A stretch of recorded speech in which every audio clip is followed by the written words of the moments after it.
Before we get into the video, thank you everyone who supports me on my Patreon. I upload all my coaching sessions, post tier lists, and do giveaways as well. Thank you guys. Hey guys, Eragon here. So what I thought I'd do today was break down the LPL Finals Proview from 369's perspective. If you don't know who he is, he's the best top laner in China probably. Bin's very close up there. Regardless, that's what we're going to be doing today. I want to keep this introduction brief. I just want to basically give a summary of how you can plan out what compositions look like, understand what compositions do, break down this matchup a little bit, and then we'll move on to the VOD review. Okay, so quick rapid fire comp breakdown. Both of these compositions are very pick-based and want to kill the first target they see immediately. So if they both do the same thing, then what's very important is who gets the first pick. Okay, the reasoning for this is both these mid-jungle duos and all these champions right here that I'm highlighting love engaging and killing the first target. All of these, they're all amazing, right?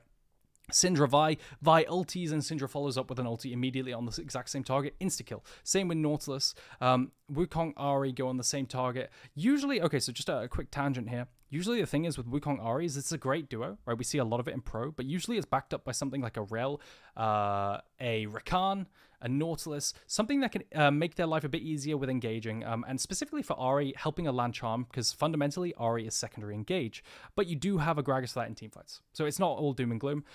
Last interaction I want to talk about with this team composition is that Jinx's place here seems very outplaced. If you ask people, why is Jinx being played here, right? She's just going to die. There's no peel, blah, blah, blah. The reason she's played with these kinds of compositions in the game is because she loves being on a team where there's single target, insta-kill, first target compositions. Because she will auto-attack someone, then her team will insta-kill that target, and that'll proc her passive straight away at the start of a fight, and she could run down the rest of the enemy.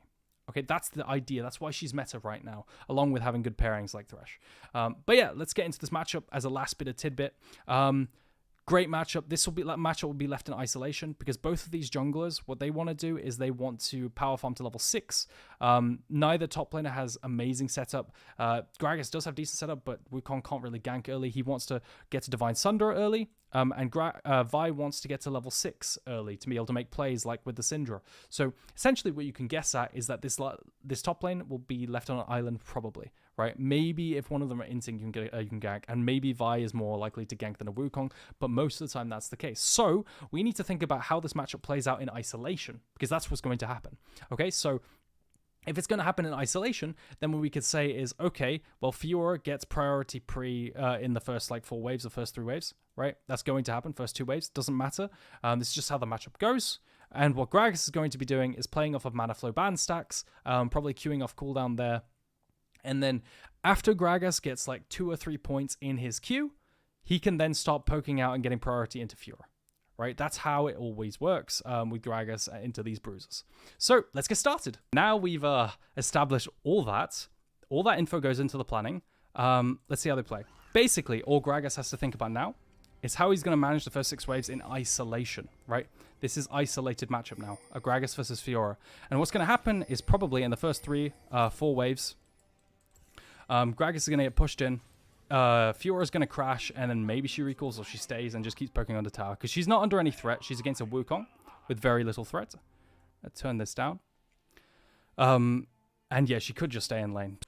But what's important with the fact that Fiora will crash is Gragas then has to know how he's going to manage the bounce back, right? Because the waves are going to bounce back on 5, 6, 7, wave 5, 6, 7-ish, 4 minutes 30, blah, blah, blah.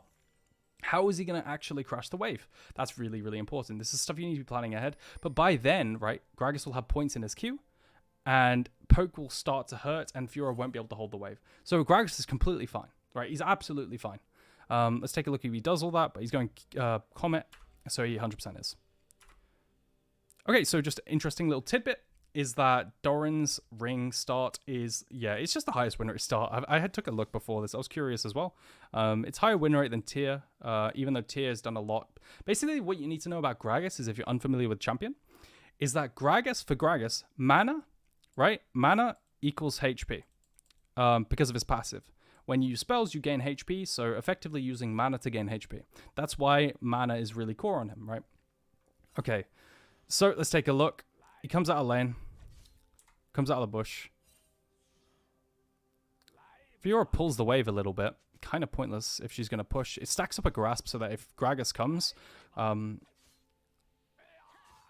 yeah, this is pointless because she's pushing anyway. Stacks up the grasps, so if he comes, he can get a free grasp proc. Bin's probably just going to look for a... Yeah, this is very standard. So the reason why 369 is so comfortable here... I think Bin messed that up, right? So the reason why 369 is so comfortable here is because he has a lot of sustain, right? As well as he has all his minions on his side, and they're all attacking to even out the trade. Bin could have landed a Q there on the way out. He fails his short Q, though. Landing an auto attack rather than going for the CS is very good from 369. I also like this option of going Doran's Ring as well, because damage into Fiora is very important.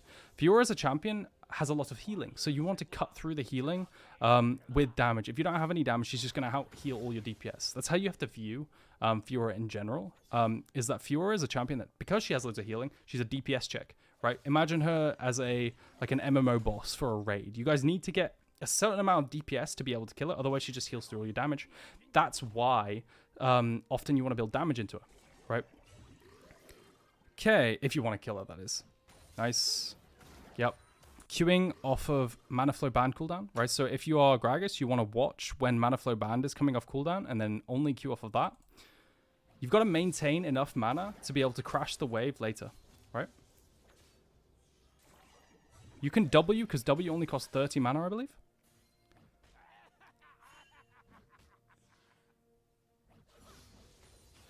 Yeah, and you W for HP. Really, really good. He's Wing, he's watching his cooldowns, and this is great. So let's keep watching. I'll speed it up a little bit. And I'll slow it down if I need to.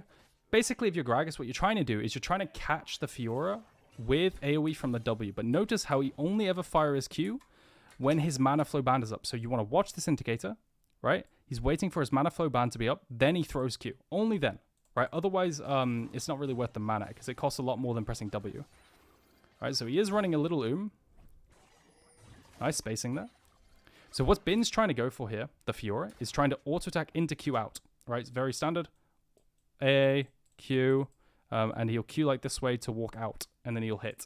But he's spacing, right? They're maintaining space here so that Bin can't auto-attack from 369. It's really nice. And then Bin's forced to only get one Q rather than auto Q. Mana Flow Band is coming up, so he's probably going to Q when Mana Flow's up.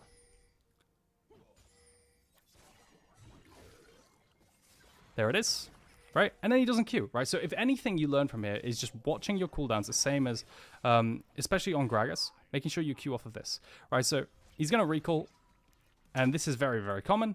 Using your first recall, ideally, what can he recall? He could buy Tear, he could buy Crystal and Amp Tome.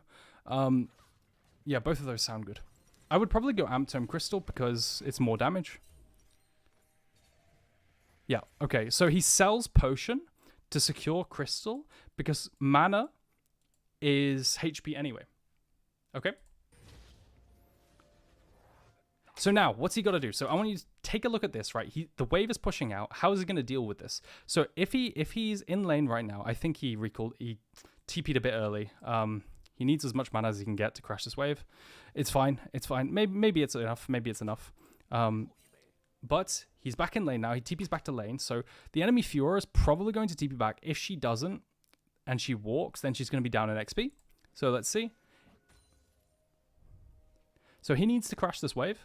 Probably going to pick the wave that he's crashing, maybe the next wave, right? If he gets the next wave, huddles it all into a ball, and then queues the entire wave, he can crash it very comfortably, right? He needs to pick the wave that's coming. It's on his way.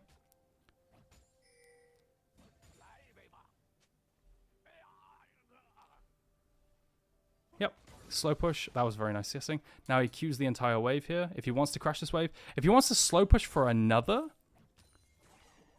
no. I think he really should have committed to just crashing this wave. Now it's a bit awkward. No, it's all good. I mean, I guess it's completely fine. And now he's just harassing into tower. So this is what I'm talking about, right? Once Gragas has 3 points Q, and then he can actually start contesting Fiora, right? And in terms of like when Gragas and Fiora are strong, right? So it's Fiora up here, Gragas up here. It's like Fiora is much stronger at level 1 through to, 5, and then Gragas actually starts getting stronger again, and it's like this at Divine Sunderer. That's the kind of curve. And now, because he has lots more mana, he can actually start Q spamming Bin.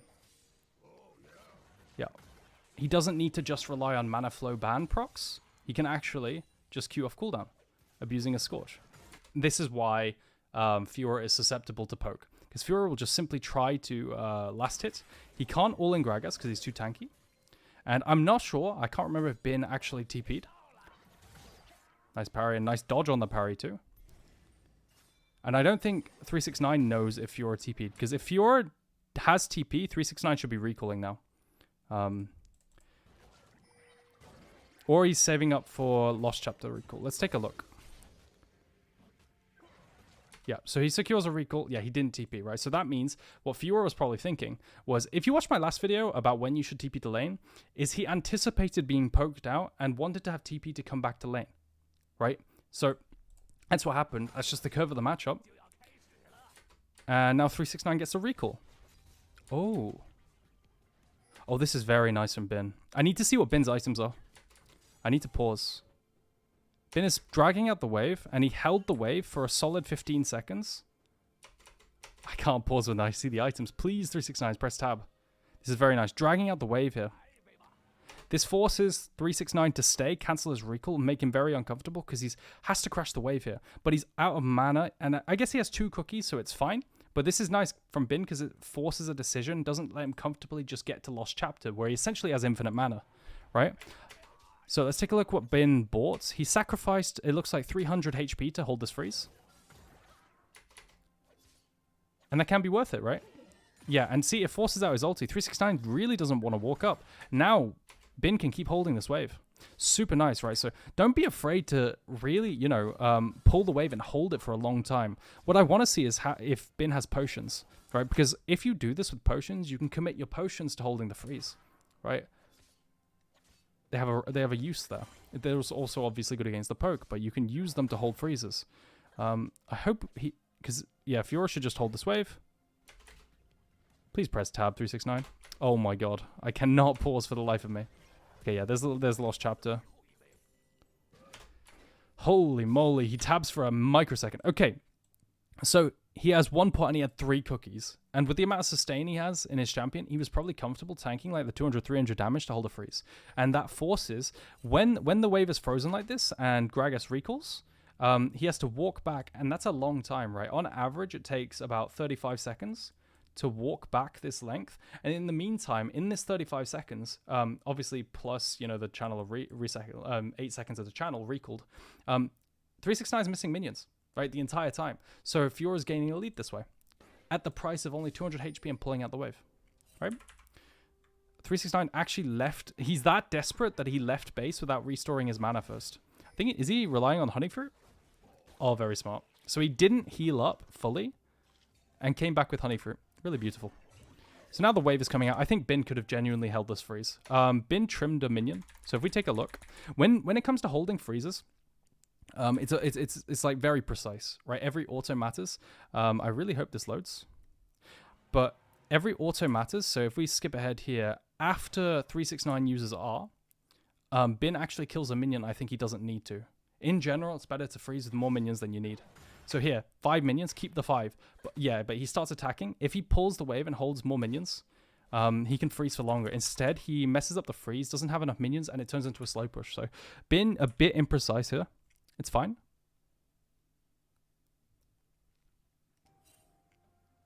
So he comes back to lane, right? He has Lost Chapter, essentially infinite mana, and he's receiving a wave.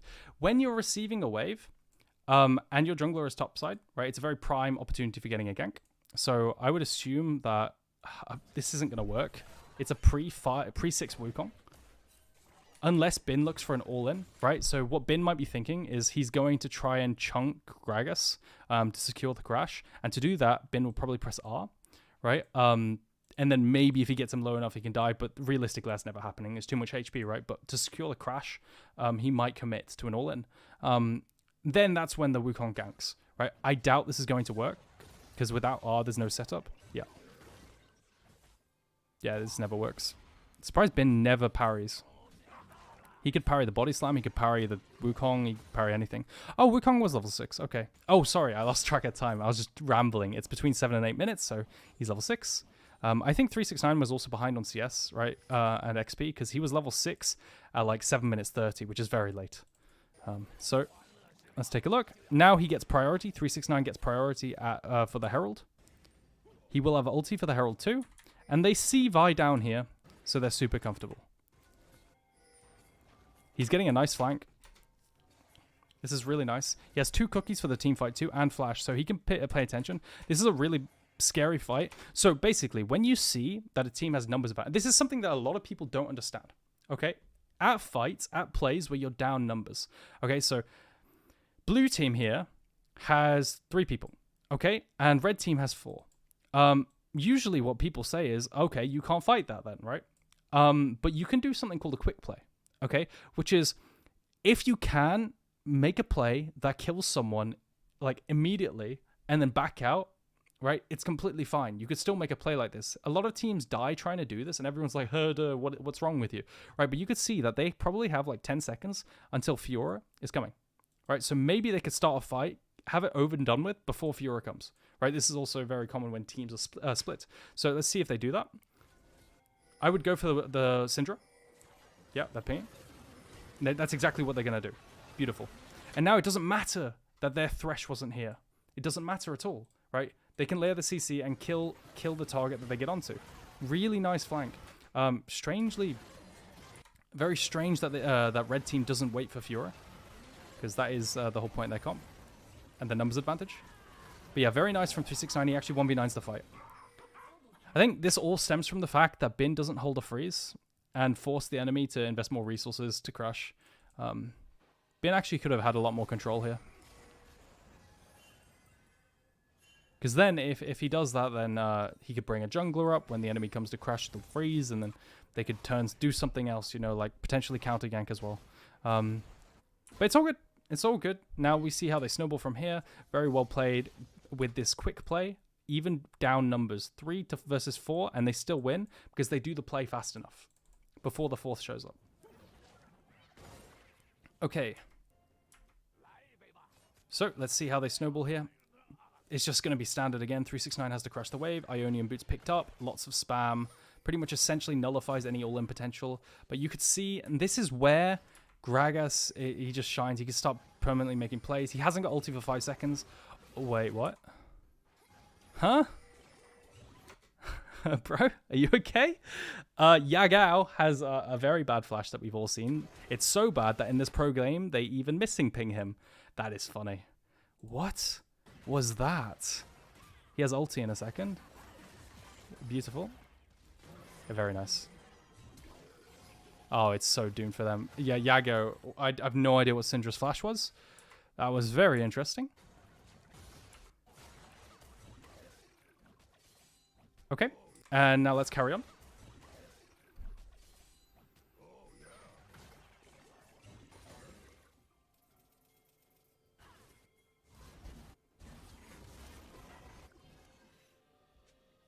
I mean, it's just a massacre across the map. I'm pretty sure this is just over now.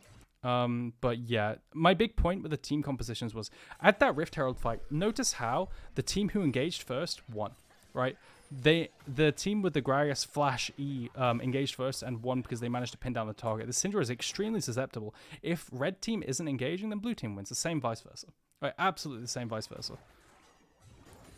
And now 369 is just going to perma push in the Fiora. I hate Fiora as a champion in competitive. I think it's really, really bad. It's a counter pick where you can't invest any resources into it because she has no setup. So you can't gank for her.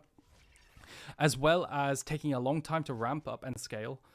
And if she's behind, she's useless, right? It's so flippy and you have to invest draft resources, man. I absolutely despise the champion.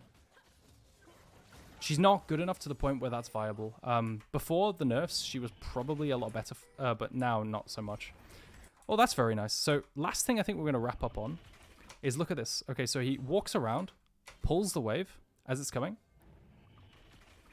And this guarantees that the wave is going to meet later, right? And it's going to slow push into him. That's really nice.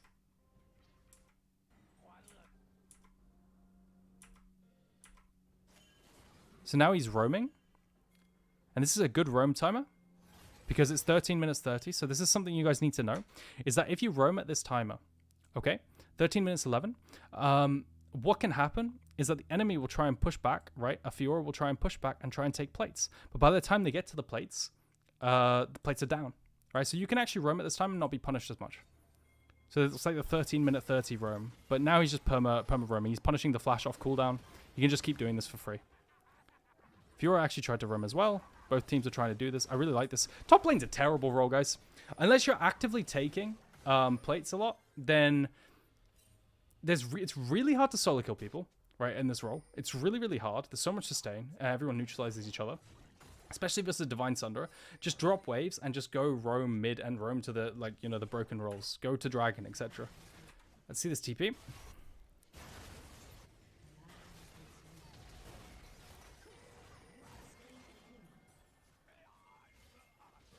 He's super quick. His E has a 5-second cooldown. He actually dies. Yeah, but this is why. So this... okay, Wukong is on Divine Thunder. Okay, and this is where Wukong is OP, and this is why people pick this champion. It's because if you get Wukong to Divine Thunder on curve or ahead of curve, it's absolutely disgusting. At points here, he was 1v3, right? And yes, they have no cooldowns, but it's really grim. He can just do this. So, skipping ahead, looks like he's going to go Zhonya's second. This is really, really broken, right? So something I wanted to talk about, but I completely blanked, is the value of stasis. I wanted to say this in the first few minutes. Versus both these teams, they are both single target compositions, okay? For the most part. And if you build stasis, you deny their ability to lock down a single target, right? You give them one less target. So both of these champions are going to go Zhonya second into the Syndra Vi, because if they both get Syndra or Vi ulted, they can just press Zhonya's and negate an entire engage, right? And that defeats the whole purpose of the composition. This comp really can't do anything outside of like just dive one target and kill them. So he's going to go back top lane. Mid game lane assignments looks fine. Gets Prio for Herald. And his team is down bot side, so... And he has no flash. But now he sees Fiora, so let's take a look at what he does. They're very strong, right? It's 8-5. If they land a pick, if they find a single engage, you know, they can burst the first target they see. Does look like they're just going to set up for Herald. Yeah. And they're just going to go for Herald. Fiora's down bot side. Syndra's up top side. Syndra can't exactly flank. She has to go with a team and burst one target together.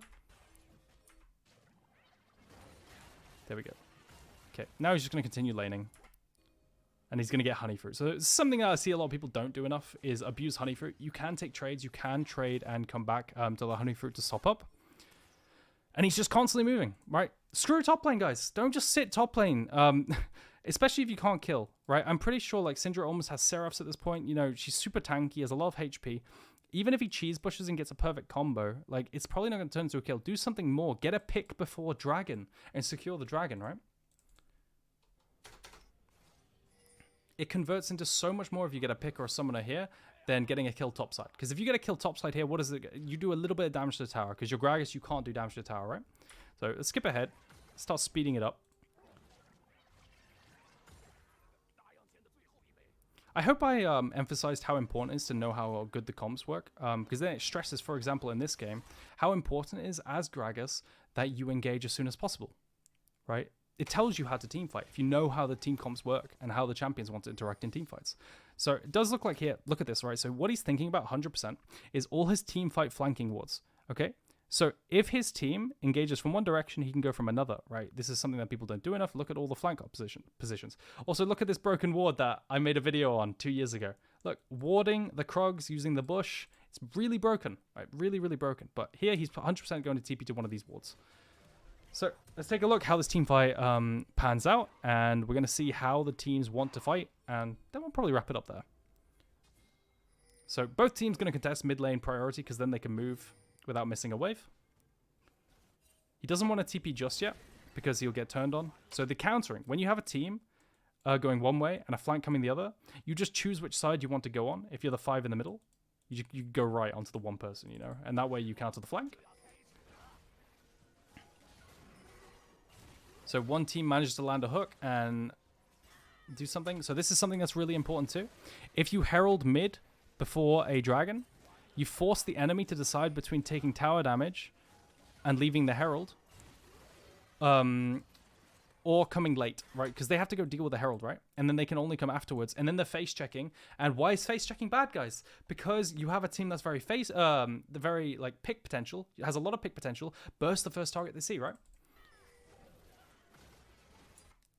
Yep, so they decide because of the Rift Herald, they can't face check anymore, and they give up Dragon. And it's completely fine, right? The most important dragons to contest are the 3rd dragon and the 4th dragon. So giving up a 2nd dragon or a 1st dragon just does not matter. Does look like it's going to be a Chemtech dragon as well, so even more so. Oh no, it's not. Wait, I misread tab. He never tabs, this guy, I'm telling you. But they can continuously try to make picks if they want to. What they're probably going to do here is try and go for bot lane turret and defend top at the same time. And it's just standard macro. Mid-game macro is very simple at this moment. So I think what we're going to do is we're going to wrap it up there.